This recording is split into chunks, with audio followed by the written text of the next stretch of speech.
In a world turned into a scorched wasteland where the sky rains fire instead of water, the only way to survive the blistering heat is by drinking toxic gasoline. Here, death doesn't come from a virus, but from a terrifying thirst that strips away humanity and turns men into monsters. A young man named Jerome narrates over vast barren wasteland, explaining he's never seen this land when it was green, but his father Ernest has. Years ago, this used to be home to several farmers who grew wheat and grains on fertile soil. However, after drought struck the land, not a single plant has been able to grow. Most farmers abandoned the place, but Ernest hoped the land would be green again. He still believes it just needs water. But in this world, people kill each other for water, and what Jerome doesn't know yet is someone is about to kill for his family's land too. In the opening scene, two armed muggers try breaking into a tiny structure on Ernest's property. He catches them in the act and shoots the first one dead without hesitation. The second mugger tries to convince Ernest to spare his life, claiming he has a family waiting for him, but he secretly reaches for a gun hidden in his belt. Ernest sees the movement and kills him too before the man can fire.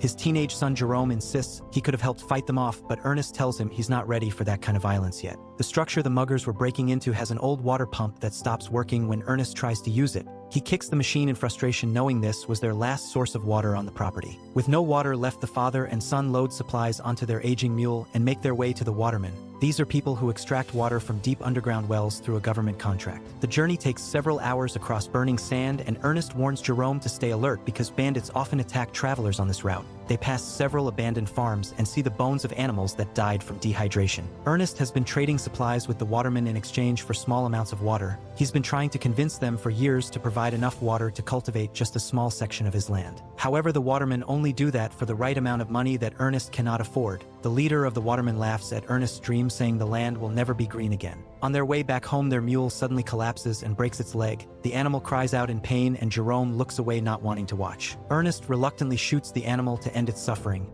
He tells Jerome that mercy sometimes looks like cruelty in this world. The father and son return home to Jerome's sister Mary, who serves them packaged food for dinner. The family sits in silence, eating their meal. Because of extreme water scarcity, Mary cleans the dishes by scrubbing them with dirt instead of washing them. She dreams out loud about what it would be like to take a real bath again. The following day, Jerome and Ernest visit Sam Lever's auction house to find something to replace the dead mule. The place is packed with desperate farmers trying to buy equipment they can barely afford. There, a robotic cargo carrier machine called Simulate catches their attention.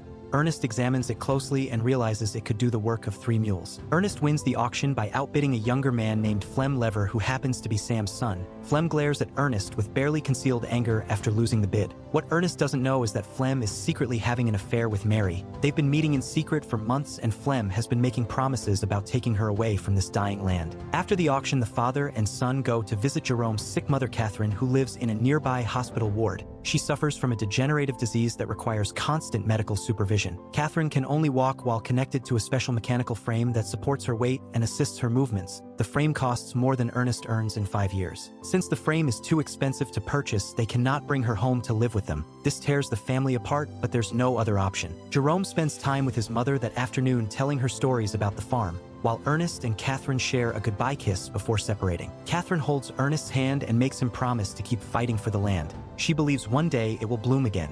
On their way back, Ernest and Jerome stop at a gas station to refuel their vehicle. Ernest takes a gulp of gasoline after pumping it into the tank, showing how desperate people have become for any liquid. Jerome watches in disgust but understands they have no choice. The human body can survive longer on petroleum than it can without any liquid at all. They encounter a young couple with a baby begging strangers for water. The father, named Robbie, looks like he hasn't slept in days. Robbie wants to sell his baby because they cannot afford to take care of him anymore. His wife cries, silently holding the infant close. Ernest advises against selling the child and promises he'll help them with water somehow. Robbie thanks him but doesn't believe the promise will be kept. Robbie knows about Flem and Mary's secret affair because he's seen them together at night. He hints to Ernest about it, saying that maybe Ernest should pay more attention to what his daughter does after dark. At home, Ernest confronts Mary about sneaking out frequently at night. She claims it's her freedom and tells her father she hates him for controlling her life. Mary screams that she's an adult and can make her own choices. Ernest responds that as long as she lives under his roof, she follows his rules. Mary tries running away, but Ernest physically stops her, locks her bedroom door from outside, and nails her windows shut. One morning, Ernest and Jerome wake up discovering their robot sim is missing from its storage shed.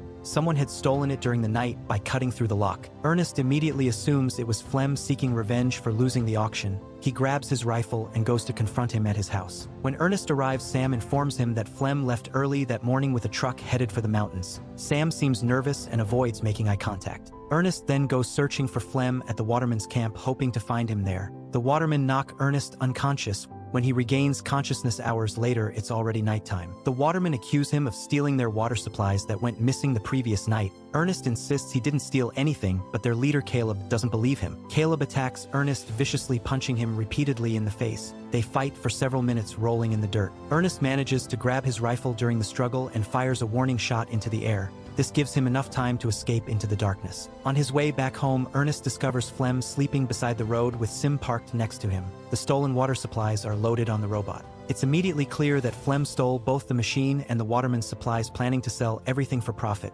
Ernest points his rifle at Flem and takes him hostage. He ties Flem to the robot with thick rope and plans to march him back to the waterman to prove his own innocence. Flem begs Ernest to let him explain, but Ernest refuses to listen. During their walk through the desert, Flem makes crude comments about Mary, saying she's better in bed than Ernest probably knows. This enrages Ernest, and he strikes Flem across the face. After walking for hours under the burning sun, both men become extremely thirsty. Their lips crack and bleed from dehydration. Flem persuades Ernest to drink some water from the stolen supplies, arguing that they'll both die if they don't. Ernest finally agrees, and the two sit down to rest. They drink water together in silence. For a moment, the hostility between them fades as they both focus on survival. Flem then tries convincing Ernest to let him go, and they can split the money from selling the supplies. He argues that the watermen have more than enough water and won't even notice what's missing. Ernest refuses and remains determined to turn him in, saying stealing is wrong no matter how desperate they are. Flem laughs bitterly at this, calling Ernest a fool. Ernest is exhausted and weak from the fight and the long walk.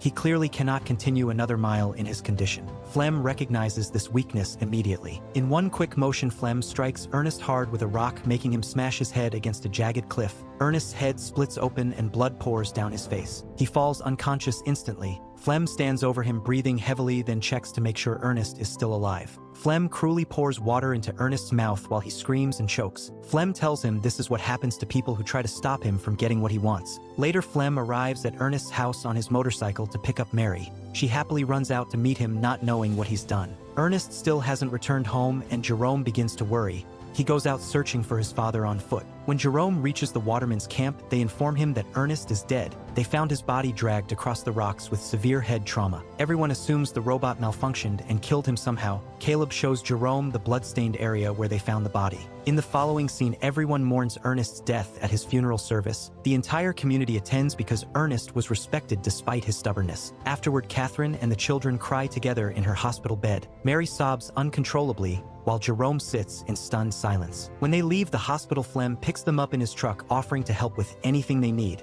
After Ernest's death, Flem has now positioned himself as the family's protector and provider. He calms Jerome down when the boy attacks Sim in anger, blaming the machine for killing his father. Jerome kicks the robot repeatedly until Flem pulls him away. Later, Flem tells Jerome that Mary is pregnant with his child and that he genuinely loves her. He asks for Jerome's blessing to marry her. Jerome reluctantly accepts their relationship, not knowing the truth yet. He thinks maybe Flem can provide the stability Mary needs. But what Jerome doesn't realize is that Flem orchestrated everything to take control of the land. That same day, Flem goes to negotiate with the waterman about diverting water to Ernest's land. He uses a different approach than Ernest did. Caleb laughs at the idea initially, but becomes defensive when Flem accuses him of causing Ernest's death through negligence. Other watermen shift uncomfortably at the accusation. Flem shows Caleb a knife with his name engraved on it, claiming it was found near Ernest's body. This is a lie, but Caleb doesn't know that. Scared of being accused of murder and losing his government contract, Caleb agrees to send water to their field. Flem smiles, knowing his plan is working perfectly. Everyone celebrates when water finally sprinkles across the land for the first time in years.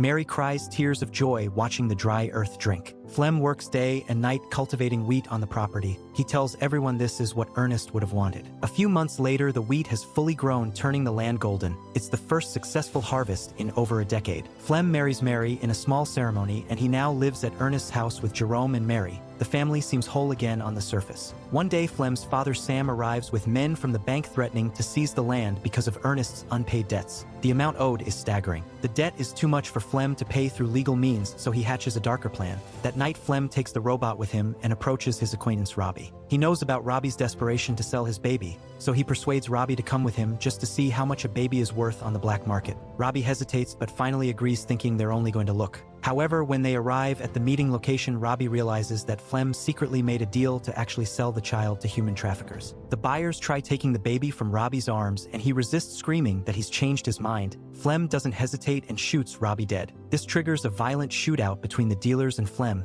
He manages to escape with the cash, but during the chaos, the robot Sim gets shot multiple times and damaged. Sparks fly from its circuits. The damage activates Sim's auto-return mode, which causes it to automatically travel back to its original manufacturer Calvin, who lives across the border. The next day, Flem pays off the bank using money from selling Robbie's baby. He tells everyone the debt is settled. Jerome assumes the money came from selling Sim to a scrap dealer, so nobody suspects anything wrong. Mary is relieved they get to keep the farm. In the following scene, Sim limps its way across hundreds of miles back to Calvin, who lives on the other side of the border. The journey takes 3 days. Calvin finds the damaged robot outside his workshop and discovers the registration number. He calls the phone number, reaching the family's residence. He speaks with Jerome about the damaged machine returning to him, which shocks Jerome completely. This doesn't make sense because Flem claimed he sold Sim to Robbie for scrap metal. Jerome asks Flem if Robbie sold Sim's parts, and they somehow made it back to the original owner, but Flem gets annoyed at the question and dismisses it angrily. Later, Flem tells the family he's going to visit his mother that evening,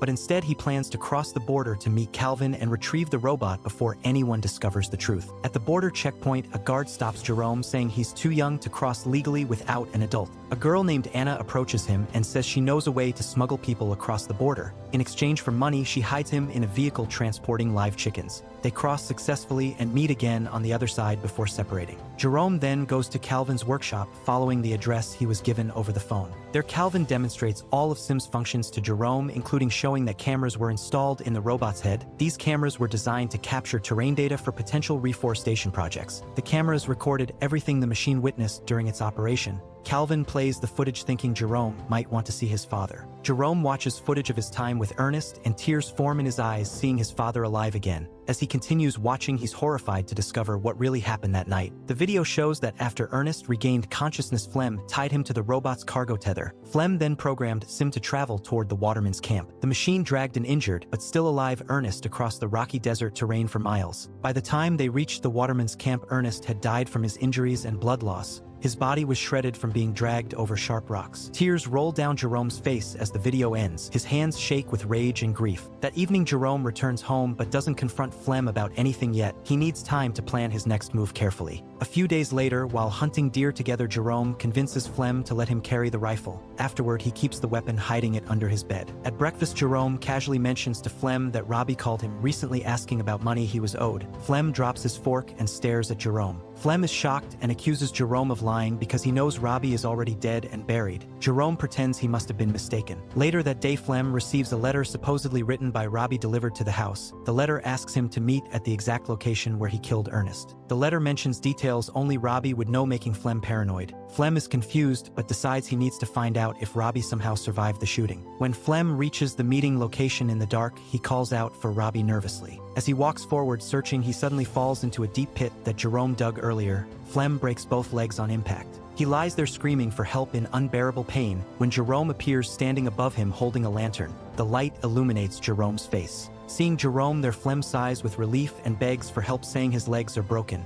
However, Jerome just stands there silently holding a large rock. Flem realizes that Jerome knows everything and his face goes pale. He apologizes, desperately claiming Ernest's death was just an accident. He begs Jerome to spare his life for Mary and their unborn child, saying the baby deserves a father. Flem promises he'll leave and never come back. Jerome doesn't respond or show any emotion. He points the rifle down at Flem's head and pulls the trigger. The gunshot echoes across the empty desert. Flem's body goes still. 2 days pass since the killing, and Mary worries constantly about her missing husband. Jerome tells her to wait a little longer, claiming Flem probably found a good business opportunity. He has decided to keep Mary in the dark about both Ernest's and Flem's deaths forever. He can't bear to break her heart while she's pregnant. Mary suggests they bring their mother Catherine home now that they have money to afford her medical equipment and the mechanical frame. Jerome agrees, saying it's time the family was together again. The movie ends as Jerome sits alone with the robot Sim. He opens its memory storage and methodically erases all video footage. He watches the screen go blank, destroying the only evidence of both murders. If you're still watching, this means you survived the full story. Make sure to subscribe and turn on notifications so you can watch more videos like this. Thanks for watching.